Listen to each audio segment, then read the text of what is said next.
Yes, yes. Welcome in. It's Balloon Party, driven by Munganess, St. Louis Acura, and Alton Toyota. Timothy Michael McKernan, Action Jackson Burkett with you live on 101 ESPN, the 101 ESPN app, 101ESPN.com, and now YouTube. Let me gaze into the camera with these baby blues. Have you noticed, Jackson, that I've been doing nothing but wearing blue this week to bring out my eyes here on 101 ESPN? Right, and I think that just accentuates not only your charm, but your good looks. Thank you for saying that, because I didn't want to, dig for a compliment, but I feel like you did it on your own. Yeah. I appreciate that. Very organic. 314-399-9646 is how you can text in. And you can attack us also now in the YouTube chat. So this is kind of a variety of, we're diversifying for you. Right, exactly. On this program. It is a Balloon Party driven by Munganess, St. Louis Acura, and Alton Toyota. Jackson, before I go into my analysis, my soliloquy that all of St. Louis is gathered around their transistor radios for, did you watch the Cardinal game last night? I did not, Tim. What were you doing? I went to a screening of Christopher Nolan's new movie, Oppenheimer. Wow, look at you over here. Mm-hmm. This is a private screening. Yeah, press screening for the media. And wow. Yeah, and it was... How did you get this? Well, my mother was the longtime editor of the Post-Dispatch, and she would often do movie reviews, and so she has a very good relationship with the people who put on the screening. And then one of the people there loves TMA. One of the people who runs the screening loves TMA, so I think I'll be going to a lot more future screenings. Wow. Yeah, it's kind of my bailiwick. I love doing it. So you're a cinephile. I am. I love movies. I love everything around movies, especially love a nice summer blockbuster, which is exactly what this is. So I did not watch the Cardinal game. I watched the highlights of it. I saw Nolan Arenado go deep. Don't transition just yet. I'll handle that. Okay, yeah. I know you're the owner, the proprietor of GoodOrBad.com. Some people say it's basically Rotten Tomatoes.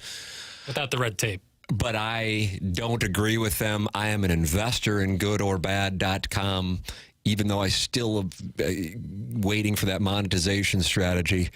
Would you like to tell the audience if Oppenheimer is good or bad? Right. So I can't get too in-depth on it. I'm respecting the request of the people who run the screening, who don't want reviews till 11 a.m. But I will say it was the first bottle toss that ever aired on YouTube. It is good.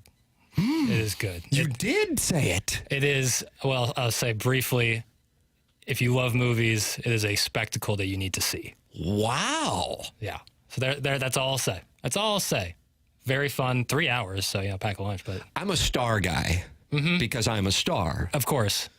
And I operate on a 1 to 4 star system. Uh-huh. How many stars are you giving Oppenheimer? Yeah, I'm not going to do it. I'm not going to do it. I'm not going to do it. You can throw it. You're going to start running out of water balls to throw. I think that went in the trash can. Did it? Man, the St. Gabriel game just never goes away. 46-14, it doesn't matter. It still goes in. What we don't see on YouTube is the walk of shame you have to make to go get your water afterwards. Or when the market manager walks past the hallway and he sees me throwing things at him.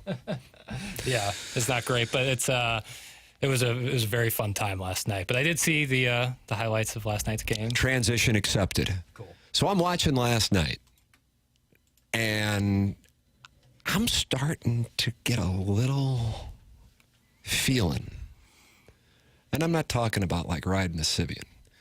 I'm talking about maybe, just maybe, especially when Nolan Arenado's talking like Nolan Arenado's talking, and then on top of it, he's delivering like he delivered last night. And it's 1st and 3rd, top of the 9th, and I'm a little irritated that I'm like, damn it, it looks like they're going to lose this game. Here's Jordan Hicks, 1st and 3rd, nobody out. And Luis Arraez is up, and he's Tony Gwynn in 2023, just doesn't strike out.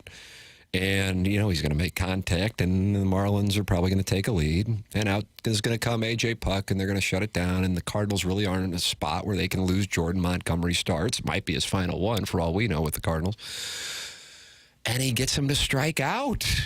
And that's the first time all season, as Chip Carey noted, he had struck out twice in a game.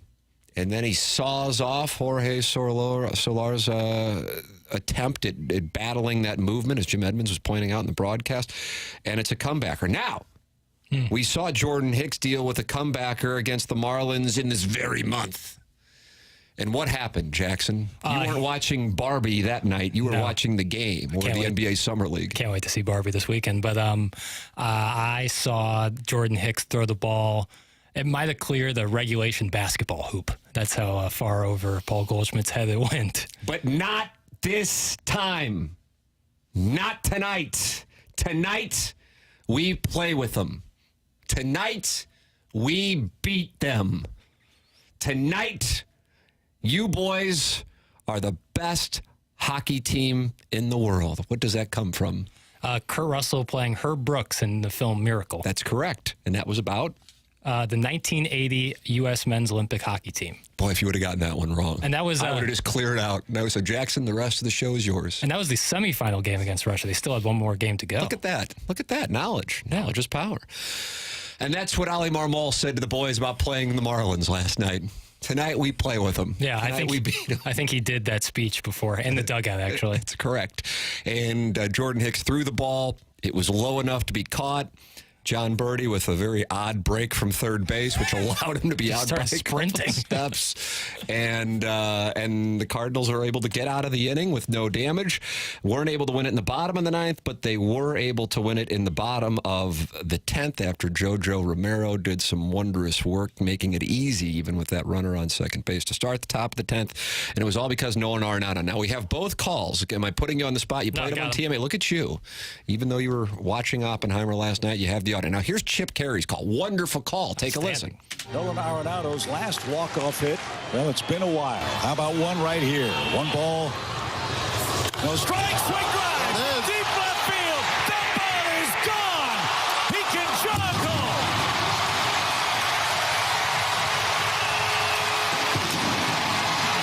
Time to bounce, as they used to say. Wow, he smashed that. Yeah, he did. That thing was shipped. Yeah. Absolutely shipped. Now, here is the Marlins broadcast call. 6 walk-off hits. His last was against the Diamondbacks a few years ago.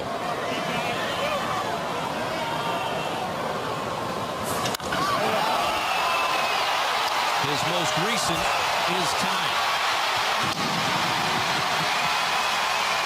I love that call. That's a great call. I love that call. Yeah. If I were the Marlins play-by-play call, I would like to think, if a broadcaster, I would like to think I would deliver the call just like that. Is the perfect way, if you're the voice of the opposing team, to deliver the call. Yeah.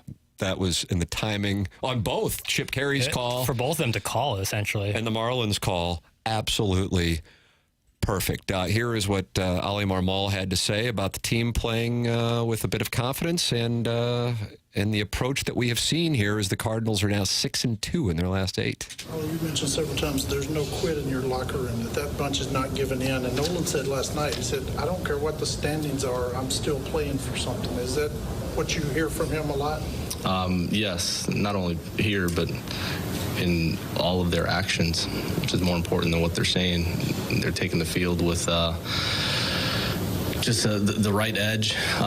They know where we're at, but they know that there's a group that can get after it and still make a run. They're going to give it a shot. And tonight was an example of that. I mean, Nolan is pretty locked in, but he's not the only one. There's a lot of guys in that clubhouse that are looking to do the same. 10 back, Jackson. Do you believe? I think you said earlier, maybe it was yesterday, that by the end of the week we could have a third-place baseball team. That's correct. And I think it looks a little like the Cubs coming up. 4 games set, night game tomorrow night, and then 3-day games at Wrigley. So they 2.5 behind the Cubs. That's correct, sir. So yeah, they can make ahead up of the Pirates now. Make up some serious ground. And the way Nolan Arenado is playing, Ali Marmol is exactly right. It's not just talk. He's playing with some action. I mean, you talk about a guy playing with conviction. Every time he gets up there, you think he's going to smash the baseball. And he absolutely crushed that ball. Yeah. I mean, that thing off the bat, and you're going, oh, that's absolutely gone. Yeah. And it was, and it's a 5-2 win, and the Cardinals can go for the sweep. They will go up against the former Cardinal and the 2022 Cy Young Award winner today, Sandy Alcantara, who has not been great this year relative to his performance in 2022. But if you take a look at his recent starts, he's gone up against some of the best offenses in the game. And even though the Red Sox aren't necessarily killing it, they're still putting up a lot of runs. One of them also was against the Braves, who put up 13 runs last night and lost by 3 in a phenomenon against the Diamondbacks. I saw a stat and the other one was the Orioles, so he has been facing some of the best offenses. I'd love to see the Cardinals put out a damn good lineup today and get the sweep heading to Wrigley and take 3 or 4 in Chicago. That's what I'm thinking. What were you saying, sweet prince? I didn't mean to cut you off. No. You're a sweet prince. Thank you. I saw someone tweet out a stat that in the month of June, there was 4 teams who scored 10 or more runs and lost, and last night there was 4 teams. Oh yeah, last night was an offensive record-setting evening. Yeah, it was crazy. So it was almost added up to the total in the months of June and May. So yeah, it was all over the place. Certainly that Braves Diamondbacks being one, White Sox and Mets. I think that was an 11-10 loss for the White Sox. 8-8 in the 8th inning or something. Reds lost both games last night. The one that was suspended for Monday night, they lost in a completed game last night, and then lost last night's game in the second game against the Giants, and then the Brewers lost. So the Cardinals pick up a game. If you are looking to wager, which is really what this show is essentially all about, it's a couple of degenerate gamblers. It's really one degenerate gambler, but I'd like to share it around. The Cardinals are now plus 1,800 to win the National League Central. The market has moved $700 in 24 hours. The Cardinals were plus 2,500, now plus 1,800. So you bet 100, you win 1,800 if the Cardinals win the National League Central. You say, Tim, you know what? I'm starting to think pennant. I can't blame you. Now we're talking. The Atlanta Braves look vulnerable now that they're coming off a loss in which they scored 13 runs. You bet $100 on the Cardinals to win the National League. Jackson, what do you think that's going to pay you? The Cardinals are coming, tra-la, tra-la. I bet you get the paid. The Cardinals are coming, tra-la, tra-la. $2,400. No, you'll get paid $8,000. That's close. The Cardinals go and beat the Texas Rangers in the 2011 rematch. What does that pay? $12,500. Yes, and it didn't change from yesterday. Nicely done. Thank you. The Cardinals are coming, tra-la, tra-la. I mean, yeah. You can throw 100 on that, not even notice it fell out of your pocket. Right, yeah. I don't know why I'm not doing it right now. They're not happy with you in the Air Comfort Service text inbox that you're looking forward to seeing Barbie. That's right.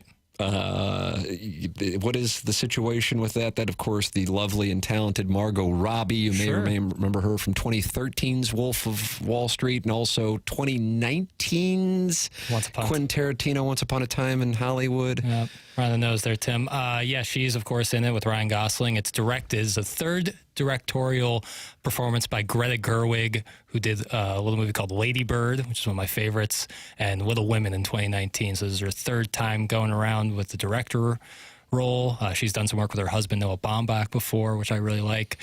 So, yeah, I'm very much looking forward to Barbie. Will Ferrell's in it. So, yeah, I'm looking forward to it. It's a great time for cinema. Look at you. Look at this, man. I feel like I'm in Hollywood right now. Well, people are excited about going to the movies again, and I think it's awesome. So you can hate on it all you want, but I'll be there with my popcorn, smiling like a lark. Happy as a lark, smiling like a jaybird. I just want to hear Jamie Rivers' music. He can come in here. We'll go together. Me and Jamie Rivers go to Barbie. Go to Barbie together. That would be great. God. I think that'd be fun. I hope he's in the building, because I'm telling you, that door's going to swing open. You're going to be pinned up against the wall. Let's see what we got. Barbie is going to be great. The people questioning it don't watch good movies. That's from the 636. Look at that. I wouldn't go that far. You watch what you want to watch, but I'm looking forward to it. I love Greta Gerwig. I love Margot Robbie. She's magnetic. Oh, my God. I would rather hear about him in basketball than him in Barbie. We can do that, too. I'm fine with either. I am going to step out for the final 3 segments. Jackson's going to talk Barbie in the next segment, then basketball, and then he'll take your questions on the 2 at the end of the seminar in the final segment. There it is. Then BK and Ferrario. You want to talk about I'm going to go out and work on my short game. Yeah, sounds like a win-win-win. Everyone is winning. Yeah. Well, you're winning because I'm on YouTube. Let's be honest. That's the truth. That's the reality of Balloon Party. We have the Lil Piddles Half and Half. I felt like we did a half and half yesterday, but I've been told that we did. But there is going to be a sports business wrinkle in today's half and half. No doubt. All right, we got it coming up next here on Balloon Party, driven by Munganess, St. Louis Acura, and Alton Toyota on 101 ESPN.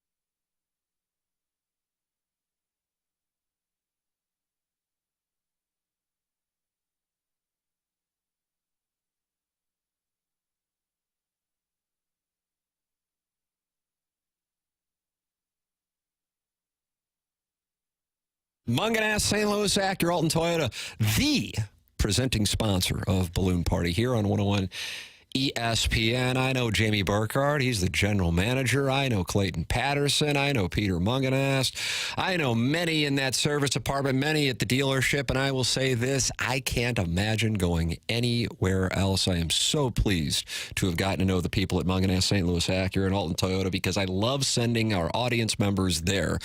Why? Customer service. Why? The selection they have when it comes to new and pre-owned vehicles. And why? Because even if you didn't get your car from Munganast originally, which of course is a mistake, you can get your car serviced at Munganast, which would not be a mistake. They're online at stlouisacura.com and altontoyota.com, and you can text or call them at our secret number, 314-252-0029, 314-252-0029. That number is specifically for our listeners. It's Munganast, St. Louis Acura, and Alton Toyota.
Welcome back, Balloon Party, 101 ESPN. Tim McKernan, Action Jackson with you. Listen, 101ESPN.com, the app, 101 ESPN app, and watch on YouTube, where you will find two very naughty boys looking to play with you here on Balloon Party, 101 ESPN, especially when it's time to play half and half for the second straight day.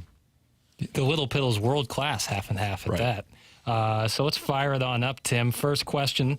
Well, here they come. The Cardinals are coming. Tra-la, tra-la. The Cardinals are coming. Tra-la, tra-la. Well, looking at what the Cardinals will do in the coming days before August 1st, do you think fans have the right to be reserved in their confidence in the front office to make the right moves? Well, Yes. this offseason and the beginning of the 2023 campaign were certainly eye-opening. How important is this deadline and offseason in order to restore that trust and engagement of the fan base? Basically, I'm asking, do you think the wrongs can be righted if the Cardinals play their cards right here in the deadline and in the offseason? Yes. I mean, winning cures all ills, and that's why what's going on now is such a weird spot because, again, everything for me when I look at the National League Central goes back to who's going to win it. Right. A week ago, who you said? Cincinnati. Right. And who would you say now? Milwaukee. Right, but you're not necessarily going, yeah, I mean, they're a powerhouse. They're going to beat the Braves. I'm not confident in anything. They're going to beat the Dodgers. I mean, look at the Giants right now. They're on a 7-game heater themselves. And you go, how are they doing it? So the math is certainly overwhelmingly against the Cardinals. But if you do indeed trade Jordan Montgomery and Jack Flaherty, this pitching that has been improving as of late, and as Ali Marmol said in his postgame comments last night, I mean, it was just psychologically destructive to get out of the first inning down 3 or 4-0 every game, because you know you're going to have an uphill climb to win that game, but you also know it could impact the next game and perhaps the game beyond that, because the bullpen's going to get no doubt so much use. So with that all said, you part ways with 2 of your best starters in a rotation that doesn't see a lot of the word best in it. And you go, okay, well, then we are officially giving up on the year. I mean, hell, you have the Cy Young winner from last year going up against Dakota Hudson today. Just about to say, this will be a nice litmus test for the viability of a comeback. That certainly puts the whole thing to the test just in and of today, much less if you part ways with Flaherty and Montgomery. At the same time, even me, as somebody who's financially invested in the Cardinals winning the Central with my wagers, it would be tough for me to sit there and go, I'm glad they didn't do anything at the deadline and stood pat. I can't imagine that's what's going to happen unless both the Brewers and Reds go on a losing streak while the Cardinals keep going, and all of a sudden they're 6 games out this time next week. Mathematically, that would require the Cardinals not losing and the Reds and Brewers losing like 4 or 5, 5 or 6, and the Cardinals can take care of their own business against the Cubs. For the record, today, if you are looking to place a wager against the Marlins, as the Cardinals will try to continue this winning streak and make it the season-long 5, the Marlins are only minus 109, just for the record, if you're interested in a little wager. And Jackson, we always like day game unders. We sure do. The under is 8.5 today for a run total. 8.5. And so the Cardinals will be taking... the Cardinals have to go to north side of Chicago. We talked about 45-minute flight. Yeah, real quick flight. The Marlins are heading home to play the Rockies. Sandy Alcantara on the mound. I kind of like the under. You're going under. No. I like getaway you're day. You're going Marlins unders. and you're going under. Why do you hate St. Louis? I don't. As you can see, I'm wearing a Cardinal hoodie and Cardinal hat, something I rarely do. Right. But I think and this is a brief aside, but I think like the STL logo, like the cursive STL logo, is more of a logo for the city of St. Louis than it is the Cardinals. Like I feel like the birds on the bat is so clearly the Cardinal logo, but the STL is more representative of the city. Okay, I'm going to agree with that, Ted. So I thought you were going to say it was more St. Louis Country Club, but I agree with your perspective. Yeah, so like this hoodie is a Cardinal hoodie for sure, but I think it's more of like a St. Louis hoodie. Look at that. Where the Cardinal Navy road cap is the best hat they have. Yeah, and it should be worn at all times on the road, and they haven't won a World Series since they got away from it. Speaking of which, the Cardinals lineup is out, and it is available on 101 ESPN's Twitter tweets from the great Mike Ryder, executive producer. What do we have on today's Busman Special? Batting first and playing DH is Brendan Donovan. Batting second, playing first, will be Paul Goldschmidt. Batting third and playing left field, Lars Nootbaar. Batting fourth and playing third base will be Nolan Arenado. Hitting fifth and playing second, we got Nolan Gorman. Catching today and hitting sixth is Ivan Herrera. Batting seventh and playing right field will be Alec Burleson. Hitting eighth and playing shortstop, Paul DeYoung. And then hitting ninth and playing center field, Dylan Carlson, Dakota Hudson on the bump. Minus the starting pitcher, that's something that you would see for a team that is not taking it easy. I mean, that is a team that's going, hey, night game, day game, doesn't matter. We don't have time to mess around if we're going to do something. I don't want a day off. Let's see what we can do. Let's go up against the Cy Young winner and let's get the sweep, Jack. That's what Ali Marmol is saying. Let's get the sweep, Jack. I hope I'm wrong on the under, because I feel like an under is more Marlins leaning. Dak Hudson going out there and going 6 scoreless? I like to have faith in Dak. Contact hitter, you got Arenado and Goldschmidt on the corners there. And, of course, our friend Newt. I think if it's going to go under, it's going to go the Marlins' way. So I hope I'm wrong. Why is Piddles wearing a hoodie in July? That's from Andrew. Good question. So sometimes the studios are a tad colder than the outside TMA studio tends to be about 10 degrees warmer than the 101 ESPN studio. Yeah. And today, actually, in 101, it's very temperate. So I could peel this hoodie off. Oh, you ought to do that live on YouTube and see if you can get some private donations. Right, that's the thing. Is like I'm gonna have to see something if you want to see something. Wow. Good bit there. All right. Do we want to go to the second question here, or we want to take a break? Up to you. No, I just want to let you soliciting privates from the listeners breathe for a while. Yeah, I mean, send it out there. One layer only, though. I'm only going to take the hoodie off. I'm not taking my hat off because that could be a problem. I think you're down on your hair more than you should be. Right, but like when I wake up with a bad hair day, it's like really accentuated. Like a little widow's peak starts to appear, and that's something new that has entered the chat that I didn't see coming. But we're working on it. We're making moves. Did I hear somebody just give me the Cardinal lineup and say playing DH? That's from the 314. What would you describe it as? In the DH position? Yeah. Okay. I think that's probably a few more words than is necessary, but yeah. Yeah. Grammar is fun. This English language we have, Tim, it's hard to master. Amen. All right. I guess to stay on the clock, I'll break here, and then we'll still have 5 questions left in the half and half. Yeah. I like that. Love it. And I guess if you send in, donations, Jackson's going to peel off that top. Yeah, or like, what are you more excited for, Oppenheimer or Barbie? Sure, that's a poll question. You can field that one in the YouTube chat or by texting in 314-399-9646 Air Comfort Service text line. This is Balloon Party, driven by Munganess, St. Louis Acura, and Alton Toyota on 101 ESPN.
This is Action Jackson with a SportsCenter update brought to you by Saliga Heating and Cooling. The Cardinals win last night on a walk-off home run from Nolan Arenado. Touch them all, Nolan. The Cardinals win 5-2. They play the final game of the series against the Marlins today. 1:15 first pitch. Dakota Hudson on the mound for your St. Louis Cardinals. And the Blues have made a move. They've signed Jeremy Biakbatuka to a 3-year entry-level contract. That was our SportsCenter update brought to you by Saliga Heating and Cooling, an independent American Standard heating and air conditioning dealer.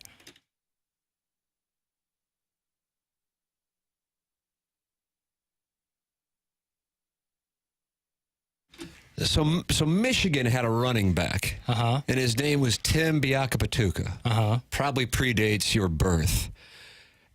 Did the Blues just sign his offspring? Is that what I heard during the SportsCenter update? So it's a long name, Tim, and Mike Ryder intentionally gave it to you, by the way, to let you just let the audience hear you negotiate it. And it sounded like you said Biakbatuka. That's what I heard. I think that's his name. Biakabatuka. Biakbatuka. I think I would say it that way. Biakbatuka. It's a great name. I would say it that way. Right. And what do you like about his game? He plays a 200-foot game. He's not afraid to get to the greasy areas. He'll pinch in when necessary. He'll pinch out when he sees fit. He's not afraid to put the cow pie in the barnyard roof. He puts it where Mama hides the peanut butter up top. Why is she hiding peanut butter? That's a good question. Peanut butter is good. Healthy fat. He'll get behind the net. He'll make it his office, behind the crease. Saucer passes. Man, I'll tell you what. Doesn't take shifts Rivers is off. taking notes right now. Yeah. Take notes, everybody. This is how you break down puck. Your thoughts on that breakdown, 314-399-9646. That's how you can get involved on said radio program. We still have 5 questions left in this half and half here on Balloon Party, driven by Munganess, St. Louis Acura, and Alton Toyota. What is question 2? I brought material to this one. Oh, you're about to do like George Carlin's 7 Dirty Words? I mean, what do we got? I'm going to read some poetry here. Oh, Edgar Allan Poe. Quoth the raven nevermore. Right. We are the perfect storm, something extraordinary and out of the norm. We feed off each other and become stronger. The winds are picking up. It won't be much longer. When you find an angel, this is clear. Unlike the sky, as the perfect storm grows near. The perfect storm is fast approaching, where the Cardinals could continue this winning streak and could force the hand of the front office to change their strategy when it comes to the deadline. Now, we heard yesterday John Mozeliak said that most likely nothing leading up to the deadline will affect their strategy, but Mozeliak also said they were going to increase payroll this year. Do you think an extended winning streak would actually give the Cardinals a little pause if the division begins to collapse on itself? Do you think there's a way to retool for next year without blowing it up for 2023? First off, the poetry. Wow. Shout out to Rick Kent on that. Darnell Coles. Might as well be. The thing is, you can trade Tyler O'Neill, and even though it seems like Dylan Carlson's got a little fire under his ass here lately. Great catch last night. Yeah. And probably Dylan Carlson. So, you know what? We can still out there get him, boys. But I don't know if you can trade Jordan Montgomery and Jack Flaherty and then go, oh, we'll still go out there and get them, boys. Right. So in order to position yourself for 2024, feels like those latter moves with the starting staff inevitably need to be made. And as I noted, Derek Gould said on Jason Stark's podcast, Starkville, that he thought that one of the two would be traded, Montgomery or Flaherty. I'd be interested, I'd be curious as to if this is even being discussed, and them trying to lock up Montgomery right now. Ooh.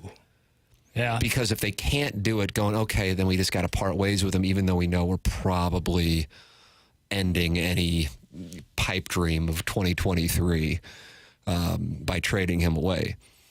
Listen, as I said yesterday, Flaherty has the higher ceiling. I don't think anybody would really dispute that. No. But he also has the lower floor, and his floor is potentially career-ending because he's got a shoulder situation.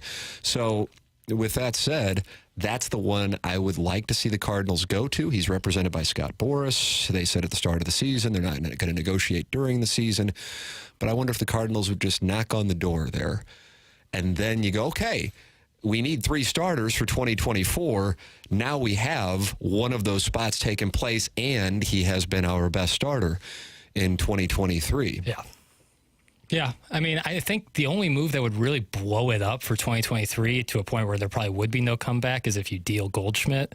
Outside of that, they could still be effective. I mean, you're talking about in 2023? Yeah. Like, well, who's going to pitch if you deal both pitchers? Right, that would be, but it depends on the return. There's just no fallback there. Right. Oh, I see so you're saying, get a starter who's... Yeah, it depends on the return you'd get from those. But Also, for the record, I think if I didn't bet on the Cardinals to win the Central, I wouldn't be spending near as much time as I am. So this really is just all about the fact that, it'd be a nice amount of money, but it ain't going to change my life. Sure. I am so wealthy, it just doesn't matter at this point, let's be honest. Right. But with regards to the reality of it, I can't imagine the Cardinals are truly in their offices going, well, hold on a second, we're 10 back.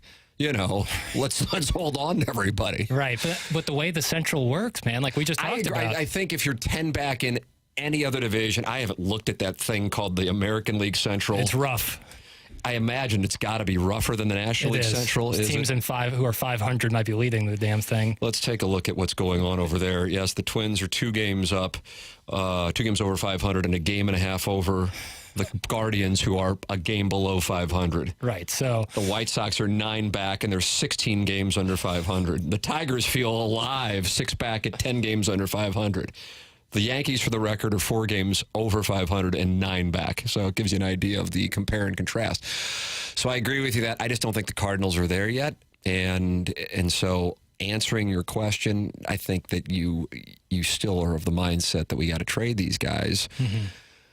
But I don't know, there's just a different way with which they're playing. I mean, there was some intensity. There was a real celebration for that Arenado home run. There was a real, talk about fires being lit under asses when Hicks got out of that first and third, nobody out. Yeah. Romero's scoreless, quick 1, 2, 3, 10th inning. I'll be anxious to see, because today you're going, okay, Cy Young winner, Dakota Hudson. But you see the lineup they're putting out there. I mean, that's a lineup going, let's see if we can get this thing done. Mm-hmm. Let's see how they handle this today. Yeah. Because Alcantara, I mean, hey, as I said, he's gone up against some really good lineups lately, Orioles, Braves, and Red Sox.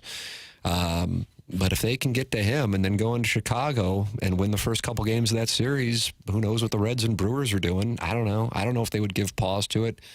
It's a dangerous little game to play, though, because if anything, the organization most likely needs some semblance of a reset.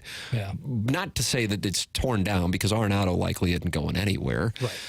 And I'd be surprised if they're dealing Goldschmidt based on what John Mozeliak said and Derek Gould said. But I don't think it's necessarily 100% off the table.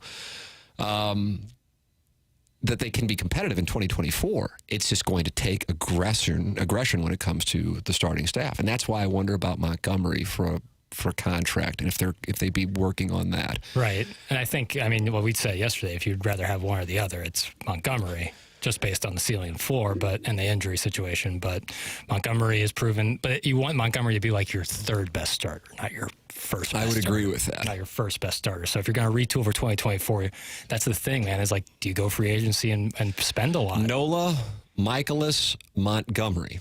I would love Aaron Nola in the Cardinal uniform. I would absolutely love Aaron Nola in the Cardinal uniform. He's a gamer. There's pitchers and superstars out there who are obviously great and rest on talent. They're outstanding. And then there's guys like that who are also gamers. And Lance Lynn. And Lance Lynn. And Nolan Arenado, to me, is one of those guys who's a superstar, but more so than that, he's a gamer.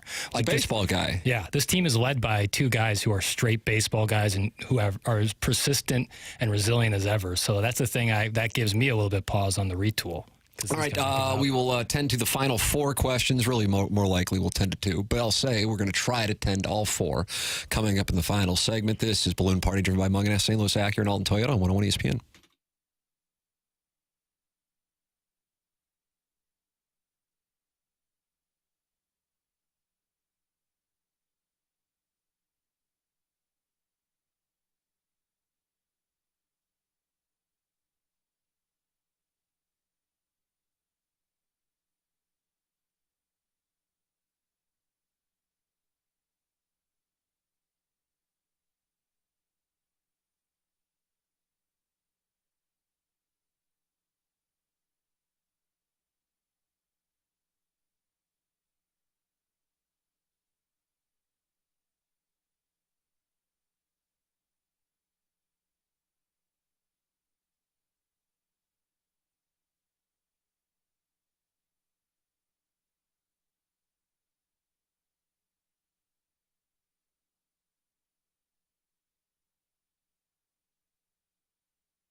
Welcome back. Final segment of Balloon Party for today. But Jackson, really shouldn't the program just go longer with the momentum we have and the fact that we still have 4 questions from the half and half? Yeah, I mean, Fastlane's on to 6 p.m.? I think we just go till then. Then you would have to cross paths with Jamie Rivers. Yeah, I would say, hey, I'm taking your hour there, brother. Wow. I mean, you're poking the beehive here. I think that's a bad idea, Jeans. Yeah, I'll probably avoid it, even though I'm not scared. Jackson, what is question number 3, since we have all of 10 minutes left? Right. So this question, before we get to the sports media question, it's kind of sports media takey. Like it's the... Oh, you're going to give out a little take? It's like the take du jour kind of topic right now, but I actually find it interesting because it's something I've thought of for years. I feel like you're giving me a disclaimer. No, it's just not what I usually would go in the half and half. Okay. But I do find it interesting. All right, so what we got here? I'm calling it the great running back debate, and it's something I've been observing for years now. Drafting a running back high and also paying them a serious amount of money has proven to be detrimental in certain situations, but a truly elite running back is hard to come by. Where you stand on this issue, do you think teams would be better suited to run a backfield by committee, or do you think there is value in getting a top-tier back? I do think there's value in getting a top-tier back. I feel like, why is the sports media? I can't remember the gentleman who sent out the original tweet. I think it's some Miller said, like, the best strategy is to draft a running back, pay them the rookie salary, and then once that contract ends, you franchise tag them. That's the extent of what you do. Okay, because the wear and tear, they usually go away. Yeah. Yeah, and I saw Derrick Henry. Christian McCaffrey, yeah. They had some thoughts. Those guys are in different leagues, though, man, and how they impact their teams. Right. So I don't know. I feel like that's kind of I agree that it is more of a fad kind of opinion than one that really stands to reason. If you have somebody of that caliber, citing those 2 guys specifically, they absolutely change your team's offense. And there aren't, listen, there's some guys who are replaceable, of course, just like at the wide receiver position. But if you can get a Derrick Henry or Christian McCaffrey, you're not going, oh, we signed them to a rookie deal, let's move on. Right. I mean, hell, Henry was in that 2012 Alabama team against Notre Dame. It played against Missouri in 2014 at the SEC championship. He's still going. So... yeah, I disagree with the premise. Are you looking for more of a sports media opinion, or are you looking just for the opinion on that specific topic? Yeah, that's why I'm just saying it's unusual. I'm on the opposite side of you. Oh, wow. Yeah. Wow. So don't apologize. Dig in. Yeah. Let's see if we can fight. Insult my career like Skip Bayless did to Shannon Sharp. So the evidence I'll present will be the previous Super Bowl winners. You look at the Chiefs last year, is certainly a committee, and they had a rookie running back really take center stage towards the end there. You look at the Rams, big committee running back situation where they didn't have a superstar. You look at the Buccaneers, they had Leonard Fournette, but they also had some other guys. There was a big committee, not guys that are paying a ton of money. Chiefs, again, more committee, more less-known running backs. And the Patriots before that, it's like James White. Like, I just think that to be successful, offensive line is so much more important than actually who's running the ball. And paying a guy a lot of money who can be injured in a snap of a finger, look at Derrick Henry, look at Christian McCaffrey, guys who've had long-term injuries.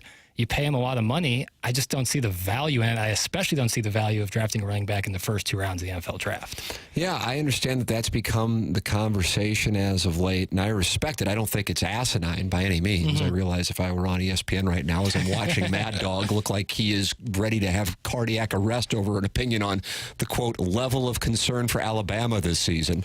Low tide is the headline they have. I mean, here's a team that lost 2 games last year, both, I think, in the final seconds, one in Knoxville, and what was the other one? I mean, either way, I mean, whatever. Stupid industry. But, yeah, there's nuance to opinions, and there's value because smart people on both sides see it from a different perspective. If you're talking about what used to be the case, which is, well, you got to have a star back. Yeah. I disagree with that premise. Sure. But if you're talking about a Derrick Henry, Christian McCaffrey, right, those are franchise-shaping players. My counter, I suppose, would be you're citing these Super Bowl winners and even the teams that the Chiefs beat, Jalen Hurts, Patrick Mahomes. So you're looking at I feel like you either have one or the other. You either have a Patrick Mahomes, Jalen Hurts. You go back to the Buccaneers and their Super Bowl caliber quarterback. Stafford, I know, has kind of had this odd career because he was with the Lions, but he did go off when he was the Rams quarterback. Certainly a lot of that was that defense and Aaron Donald. Point being, if you have one or the other, you can sacrifice a little bit in that other position, in my opinion. So the Titans have Derrick Henry, but they've also had him paired with Marcus Mariota, God bless him, Heisman Trophy winner, but not necessarily a great NFL quarterback, and Ryan Tannehill. And he was outstanding, I suppose. But he's middle of the road. But he would be a middle of the road or lower tier, really, when you're looking at the quarterback situation in the league relative to what they've had in Nashville. So I think if you look at that through the prism of who've been the quarterbacks for those Super Bowl winners, you're talking about Hall of Famer in Mahomes, sure. Hall of Famer in Brady, perhaps one of the greatest of all time. And I think that opens it up. Now, I will always subscribe to the opinion that the offensive line is the underrated position in all of sports. Mm-hmm. I realize you're talking about an individual, you're talking about a group, but God bless America. You talk about the greatest show on turf, and don't get me wrong, when you're talking about Warner, Bruce, Falk, Holt, I understand. Oz Hakeem and Ricky Prohl for that matter. But you had Orlando Pace, Adam Timmerman, Andy McCollum, Tom Newton, and I feel like I'm missing Mike Grudadori, I think was on the Super Bowl champion team. It was just, we're just going to move the football. We're going to have time to run our wacky plays or open up gaps for Marshall Faulk. So I agree from the standpoint that the offensive line is what built the Rams here and what really carried Brady, in addition to Belichick and his talents in Foxborough. And I feel like that is where you actually get an underrating. And I feel like this topic on the running back thing, I understand it, but I think the counter to it is, well, look at the quarterbacks for the teams that have gone deep. Right. And yeah, the Bengals have Mixon, but they have Burrow and just absurd wide receivers. No doubt. With Jamar Chase and T. Higgins. So I don't say it's an either or, but when you point out some of these teams that have been successful without running backs, you're also usually pointing out that they have some of the sickest quarterbacks the game's ever seen. Right, and the concession I'll also make on my running back take is if you have a guy who's also a great pass catcher, that is invaluable, like Christian McCaffrey. And I think we saw, with Brock Purdy, and then Brock Purdy got hurt, of course, but the Niners were there with a quarterback, like a weak quarterback. Yeah, that was a shame that happened. Right, because they have such a great run scheme, and Christian McCaffrey, who's so lethal both in the backfield and out there catching passes. So if you can get a guy like that, then you back up the Brinks truck. But for me, just a downhill runner, I don't see the value in paying them. I think Jamie Rivers and Derrick Henry are going to walk through this door today. Oh, boy, I don't know if I could take both of them on at once. Right. One apiece, I'm pretty confident. I think Henry's only got 150 pounds on me probably. No, not that many, but he's got some inches on me, and Jamie Rivers got some size on me. But I think both of them individually I got, but together, I'd probably lose that battle. Question number 4. Question number 4, let's get into it. The Suns and Mercury, the Phoenix Suns, Mercury, and also the Diamondbacks are moving forward with Gray TV after Diamond Sports failed to match the offer the Arizona-based teams got from Gray. While this sounds unimportant to the St. Louis market, it does hold some value as Diamond Sports continues to pay some and not others in terms of regional sports network deals. Sure, it's a great business model. Rob Manfred has come out and said the teams have collected 94% of the fees from Diamond. Looking forward, do you think teams will shift more into the Suns model, or do you think, like the Padres, MLB will take over the rights for some teams? Could Diamond come in like a thief in the night and restore the balance in the RSN deal? I think MLB is digging in. I don't think that many thought that Rob Manfred would dig in, but they are digging in because they want to fix what is, without question, a problem. And I think the thing for people who are listening to the program who might not necessarily be on the younger side of things, but I'm not saying that from a mocking standpoint. It's the way things go. Ideally, you do get to an older age. Right. Everybody would like to get there, and you're not comfortable just picking up your phone and clicking on an app. It's not how you watch. You subscribe to cable, and you want the game there like it's been for the last 25, 30 years. I think Major League Baseball is trying to reach both of those, and I think that's the direction you're going to see this go within 2 years. And if you want to watch it on cable, it'll be there. And if you want to be able to access any team, including your home team, anytime, you will be able to do that.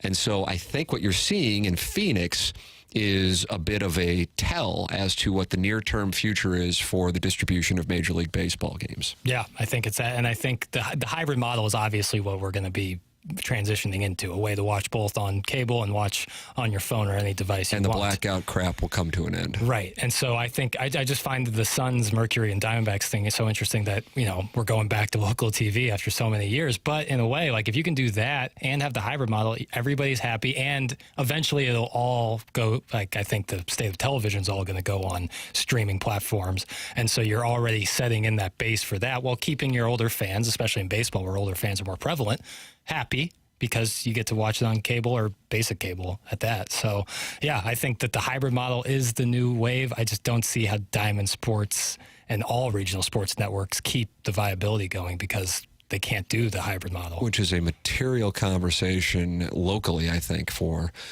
the Cardinals. And I still have a theory that it played a role in whatever went on in this past offseason, which led us to today's discussion of what the Cardinals do for 2023 and this upcoming trade deadline. BK and Ferrario will carry that discussion into their program. They had Skip Schumacher on yesterday. If you missed that, you can podcast Dobbs Tire and Auto Center's podcast. Skip, always a great interview, was back when he was playing with the Cardinals and now certainly as manager of the Marlins. Time for us to shut it down. For Action Jackson, I'm Tim McKernan. This has been Balloon Party, driven by Munganess, St. Louis Acura, and Alton Toyota on 101 ESPN.